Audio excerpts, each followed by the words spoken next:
Hola, bienvenidos a una nueva edición de Vivir Mejor. El día de hoy vamos a estar conversando con ustedes todo lo que hace referente a la microbiota.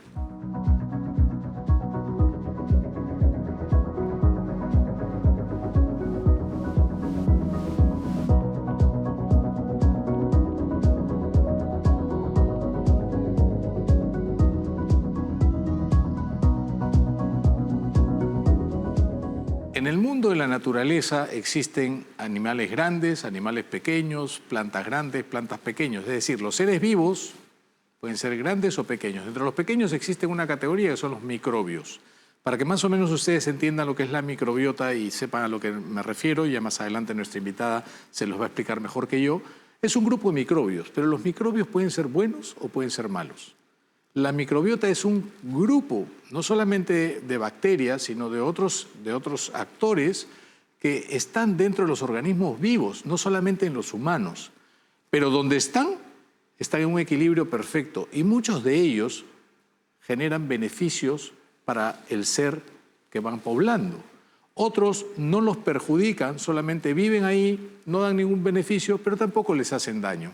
Pero en la microbiota lo importante es que estos microbios, este grupo de microbios que están dentro de un ser vivo, en este caso nosotros los seres humanos, vivan y gracias a ello nosotros podemos beneficiarnos. Hemos descubierto que no solamente están en el tubo digestivo y que participan de la digestión, sino también son grandes actores y componentes de nuestras defensas. Por eso es que el día de hoy hemos considerado conveniente compartir con ustedes los nuevos conocimientos y los conceptos con respecto a la microbiota intestinal. Una microbiota que desde que nacemos está presente desarrollándose en nuestro organismo hasta el día en que envejecemos y morimos. ¿Cuán importante es mantener en niveles y concentraciones saludables a esta microbiota? Pues muchísimo, porque las alteraciones en ella generan grandes perjuicios para la salud. Bienvenidos nuevamente a Vivir Mejor. El día de hoy tenemos a una doctora y es pediatra, conoce muchísimo de microbiota, así que nos la hemos secuestrado y nos la hemos traído acá al set para conversar acerca de ello. Nos vamos a una pausa y venimos en Vivir Mejor para hablar sobre la microbiota intestinal. Ya volvemos.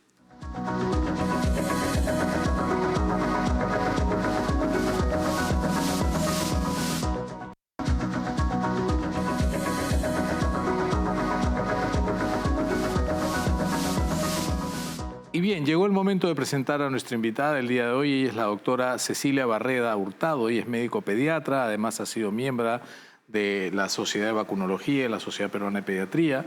Y dentro de su expertise y conocimiento, últimamente se ha abocado mucho a trabajar con lo que es microbiota, sobre todo microbiota intestinal. Así que vamos a aprovechar sus conocimientos, su sapiencia, para que nos explique un poquito más acerca de todos aquellos beneficios y todas aquellas bondades que en el día a día de la investigación se van descubriendo con respecto a la antigua llamada flora, que actualmente se le conoce con el nombre de microbiota, sobre todo la intestinal. Ceci, ¿cómo estás? Un gusto tenerte en el programa. Hola, Pepe. Muchas gracias por la invitación. A ti por darnos tu tiempo, que creo que es como los de las mayorías muy importante, y creo que también es importante que compartamos con el público el conocimiento que tú tienes.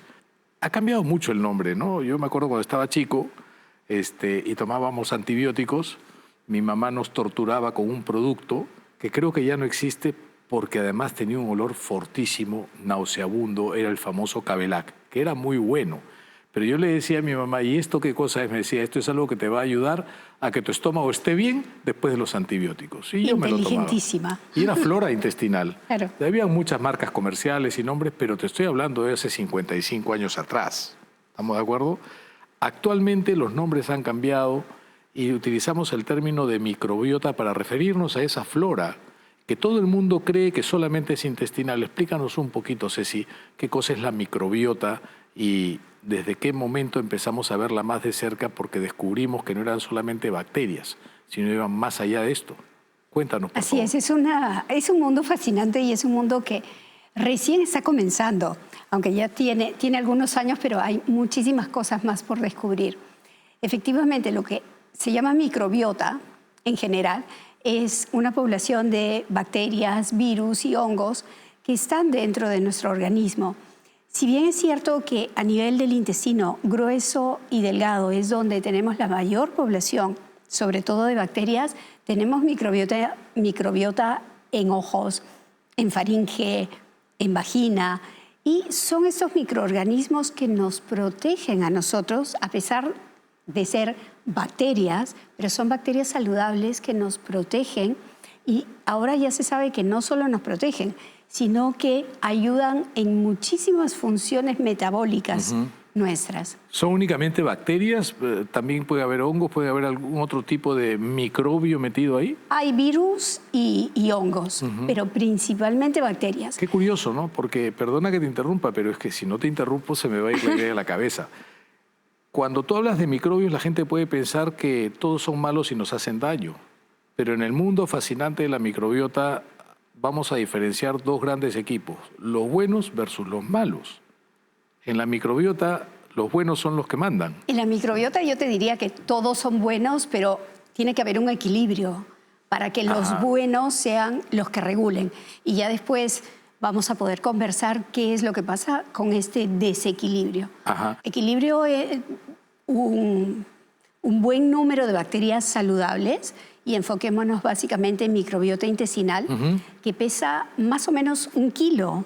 Tenemos como que 1 kilo entre población de microbios. Solamente en nuestro aparato digestivo. En nuestro aparato digestivo. Y la expresión de estos genes es muchísimo mayor.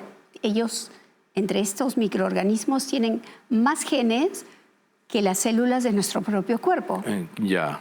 Lo cual sigue siendo algo increíble. Claro, si descubrir y descifrar el genoma humano tomó tanto tiempo, ahora imagínate si esta microbiota, que en conjunto pesa 1 kilo, tuviéramos que ver y analizar toda la genómica, ¿no? La microgenómica de todo esto. Y va a tener que llegar el momento porque ellos conviven con nosotros. Y si conviven en equilibrio se llama eubiosis. El término disbiosis significa desequilibrio. Por ejemplo, tu mamá súper sabia te daba estos probióticos que no tenían nombre de probióticos todavía. Era flora. Hace poco escuché a un pediatra que decía, mi padre sabio decía que cuando uno tomaba antibióticos debía tomar yogur. Así es. El yogur es un alimento fermentado y también tiene probióticos. Que tiene los famosos lactobacilos acidófilos, ¿no? Que son probióticos. Es simplemente para que esta microbiota no se vea alterada con el antibiótico. El término antibiótico es anti, y biótico es vida. Y es por eso que también deberíamos no abusar de los antibióticos. Eso te iba a preguntar. ¿La microbiota se ha adaptado a nosotros o es que los humanos nos hemos adaptado a la microbiota? Te lo voy a hacer de otra manera. ¿Es que nosotros tenemos bacterias que nos ayudan o es que ellas nos tienen a nosotros para ayudarnos? En verdad que cuando yo comencé a leer esto de microbiota, yo creía que era lo primero, ¿no? Que ellas se estaban adaptando a nosotros, pero hacen tanto por nosotros que yo creo que nosotros simplemente somos la carcasa que las cargamos. Hablemos de las funciones que tienen la microbiota en condiciones normales, ¿no? En condiciones de salud. En los niños, en los adultos, en los ancianos. ¿Hay diferencia, hay variaciones con la edad? Hay variación con la edad. Hablemos un poco desde el recién nacido. ¿Cómo logramos acumular esa microbiota? ¿En qué momento? Apenas nace el niño. En algún momento, hace algunos años, se pensaba que el líquido amniótico tenía microbios, pero no. Se ha visto que es estéril. Es estéril. Y ahí viene algo muy importante porque depende del tipo de nacimiento, sea un parto vaginal o un parto por cesárea, para que el primer contacto con los microbios sea distinto. Lo ideal es que el niño nazca por parto vaginal. No por gusto se llama parto natural al parto vaginal. Este niño sale a través de la vagina de la mamá y se contamina con los microorganismos que la mamá tiene tanto en su vagina como en el recto. Y le va a dar una microbiota que es de lo más saludable. Mientras que un niño que nace por cesárea lo sacan con todo limpiecito. Así es. Se va a contaminar en realidad con los microorganismos cutáneos del pediatra, de la enfermera, de todos los que le hacen los primeros cuidados. Y no es saludable para nada. O de los hermanitos mayores cuando llega a casa, ¿no? Y eso marca una gran diferencia. Eso marca una diferencia de por vida, diría yo. Porque no es solamente una forma, un tipo de microbio el que está en todo el intestino. El intestino tiene segmentos, el aparato digestivo tiene segmentos con características microambientales distintas. Sí, y pero todas se organizan. básicamente todos están y toda esta maravilla de función de la microbiota ocurre a nivel de intestino grueso. ¿Son importantes en la digestión? Participan en la digestión, sí, porque ayudan en la producción de ácidos grasos, ayudan en la fermentación de muchísimos alimentos. Y producto de esta fermentación es que tenemos los ácidos grasos de cadena corta, que son súper importantes. Incluso se está viendo que estos ácidos grasos de cadena corta pueden ser antiinflamatorios. Y, ¿cómo no? uno de ellos, el butirato específicamente, se está viendo que podría prevenir el cáncer colorectal. En condiciones normales, un niño nace de parto vaginal, tiene una población de microbios que poco a poco va a ir copando todo su organismo y en el aparato digestivo. Esto debería ser reforzado con la lactancia materna. Así es. Hablemos de la presencia de microbiota en la lactancia materna, en la leche materna. La leche materna tiene microbios. Tiene. Y tiene bacterias que siguen contribuyendo a la microbiota saludable del niño. Principalmente el lactobacillus de varios tipos y los bifidobacterias. Los niños que son alimentados con fórmula, afortunadamente en los últimos años ha mejorado muchísimas fórmulas muchísimo. tienen Eso sí, estos lactobacilos dentro. Sí, sí. Así es que esperemos que en algún momento, al menos por esa parte, no haya tanta diferencia. Y el niño, dentro de su medio ambiente, todo el contacto con todo lo que tenga a su alrededor, el tipo de inicio de alimentación complementaria, que debería ser ya no estas papillas que se les daba a los niños antes, sino que deberían darles frutas, verduras, cereales, menestras desde el inicio, que agarren con su manito. Ahí vamos contribuyendo a que esta microbiota siga siendo buena. Hasta los 2 años ellos van a crear una microbiota y a partir de los 2 años hasta la vejez ya tienen la misma microbiota que van a tener de adultos. Durante la vejez vuelve a haber una disbiosis, bajan un poco las bacterias saludables, las que son más amigables con nosotros, y por eso es que existe disminución en las defensas, el sistema inmunológico es diferente, la digestión, la absorción de alimentos. Además de la digestión, ¿cuál es el rol de la microbiota dentro de ser un integrante más del sistema de defensas de una persona? La microbiota funciona como barrera, una barrera física, porque se unen estas bacterias saludables, aumentan la producción de moco y esa es una primera barrera contra que yo no quiero que entres tú porque eres malo y le vas a hacer daño a mi hospedero. Luego activan los linfocitos, que son nuestras principales células de defensa, ayudan a que estos linfocitos produzcan inmunoglobulinas, que son los anticuerpos naturales. Desde más o menos los años 60 teníamos el eje intestino-cerebro.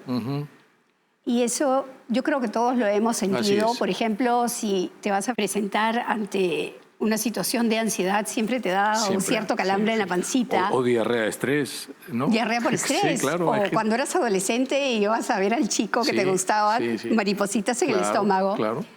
Esa es piensas una en comida comunicación. y piensas en comida y tus jugos gástricos empiezan a funcionar. Y comienzas a disalivar, claro. Eso es lo más básico del eje intestino-cerebro, que ahora se llama intestino-cerebro-microbiota. Y la primera comunicación es a través de los nervios, el plexo nervioso que viene a través de la columna de la médula espinal e irrigan los intestinos. Por ahí va la primera señal. La segunda señal es a través de sustancias que producen la microbiota, por ejemplo, neurotransmisores, la dopamina, la serotonina, que van con nuestro estado de ánimo. Producen también hormonas, como el cortisol, que nos tienen más activos.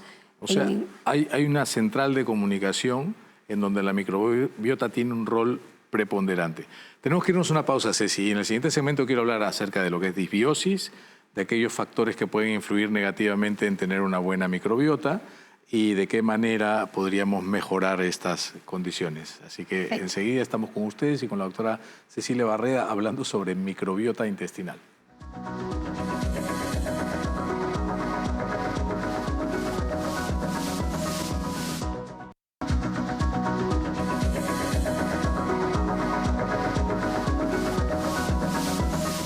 continuando con el programa, estamos con la doctora Cecilia Barreda, médico pediatra, hablando sobre microbiota y se nos quedaron algunas cositas en el tintero. Primero, Ceci, ya explicaste bien que la microbiota conversa, da órdenes, interactúa con las células y con el cerebro, ya sea porque produce una serie de sustancias, dentro de ellos neurotransmisores, y sustancias que estimulan a la inmunidad. Eso está clarísimo. ¿Qué cosa entonces es la disbiosis? La disbiosis es cuando hay un desequilibrio. Bajan estos microbios saludables que nos ayudan a vivir bien y comienza un sobrecrecimiento bacteriano de bacterias que no son buenas para nuestro organismo. Y es ahí cuando vienen los problemas. Okay. Yo creo que el principal y el ejemplo más claro es el síndrome de intestino irritable. Ya. En el síndrome de intestino irritable comienza con una disbiosis. Que antiguamente además se explicaba este síndrome de intestino irritable o mal llamado colon irritable, como que se producía en personas muy ansiosas bajo ciertas situaciones de estrés y que en la noche dormían muy bien y en el día, ante determinadas circunstancias, podían hacer diarrea y o estreñimiento alternados. Hay una disbiosis, vuelvo a repetir, bajan nuestras bacterias saludables y esta información va al cerebro y el cerebro es el que se activa y comienza a secretar hormonas tipo cortisol que nos tienen más en alerta. Eso aumenta el estrés o puede llevar al paciente a una depresión. Por eso las personas que tienen un síndrome de intestino irritable van a tener fases entre ansiedad y tienen depresión. Ese perfil, ¿no? ¿Qué factores alteran esta microbiota intestinal para que exista una disbiosis? El principal de ellos es la dieta. Y también esto va para lo que podríamos conversar después acerca de la obesidad.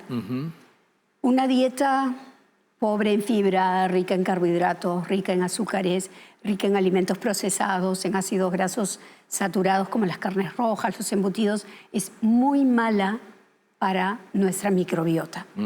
Y acá hablemos de otro término que también del cual se está hablando bastante, que son los prebióticos. Los prebióticos, correcto. Los prebióticos que uno los puede conseguir, que era lo que te daba tu mamá, es el yogur fermentado, en la es misma la dieta, fibra de los saludable, alimentos. balanceada, completa. Exactamente. Y los prebióticos los podemos encontrar para decir nombres y que las personas puedan saber qué agregar a su dieta. Son cereales como la avena, la linaza. Integrales. Cereales integrales de preferencia.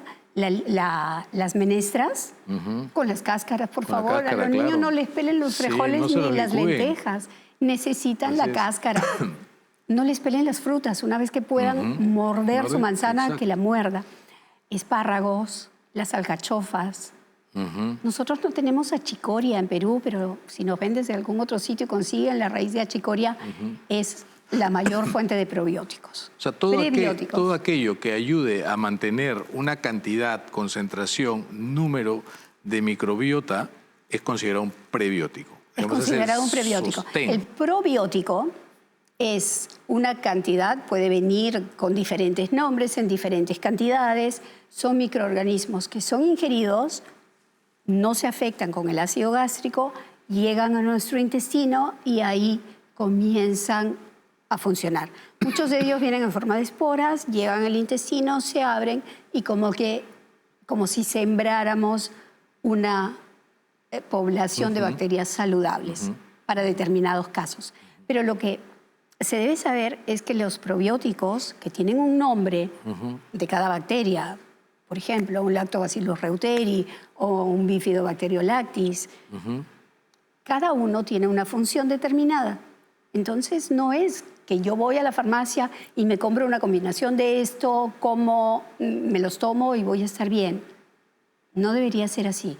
Cada uno de ellos es cual receta médica, uno lo toma para que cumpla una función determinada. Las personas que tienen obesidad tienen una suerte de disbiosis en donde predomina un tipo más de microbiota que de otra.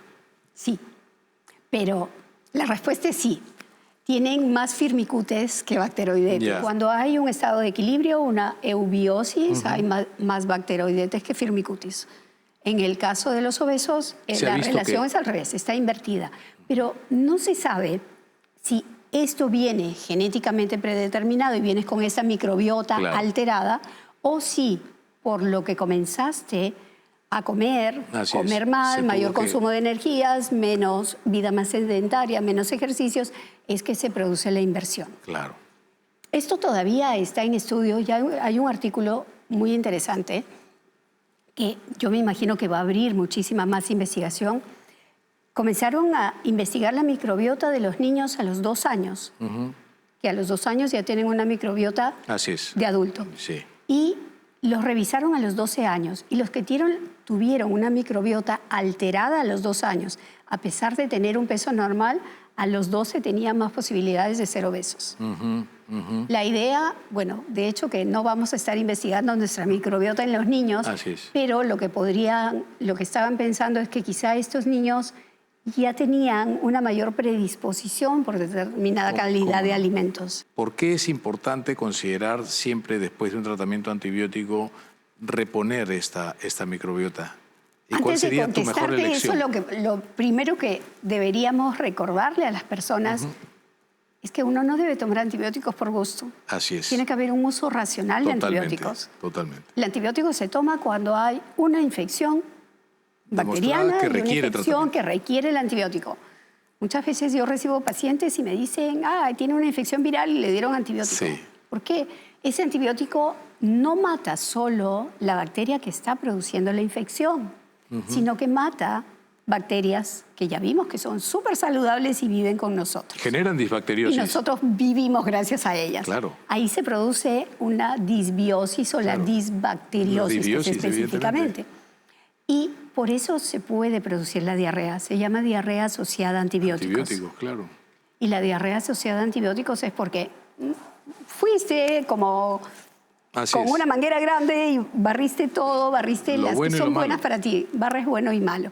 Es por eso que es aconsejable que puede ser durante o inmediatamente después del tratamiento con antibióticos Reponerlos. se tome probióticos. ¿Y en diarrea? En diarrea hay probióticos tipo, puedo decir Sí, puedes nombres, decirlo. por Tú ejemplo, el puedes decir lo que Lactobacillus clausi, El clausi. que es el más usado, El rhamnosus. el Lactobacillus rhamnosus, que te dice está bastante más asociado para evitar alergias alimentarias.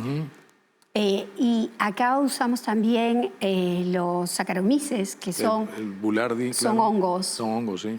y nos ayudan a repoblar ese intestino con bacterias saludables. Yo quiero aprovechar que estás acá para secuestrarte otra vez, Cecilia, traerte acá al programa para hablar acerca de manejo de diarrea, el rol de los probióticos en la diarrea, los probióticos en el cólico infantil, ¿no? En los bebitos que hacen estos episodios de llanto intenso, hablar un poquito acerca de esto, de todo lo que se está avanzando en Y esto función del de los cólico probióticos. infantil es, Así es que te algo comprometo, supernuevo, con todo gusto. te comprometo a que nos acompañes en un programa siguiente para hablar acerca de todo este maravilloso mundo de la microbiota. Porque también en las vías respiratorias hay microbiota. También. En el aparato urinario hay Y también microbiota. en ojos. Claro, en la piel. En piel. No tenemos bacterias. Las bacterias nos tienen a nosotros. Así es. Gracias, Ceci. Ha sido la doctora Cecilia Barreda hablando sobre microbiota. Yo quiero nada más que cerrar el programa diciendo lávense las manos, abran las ventanas, mantengan la distancia social, que Dios mediante nosotros nos vamos a estar encontrando en un siguiente programa. Cuídense todos.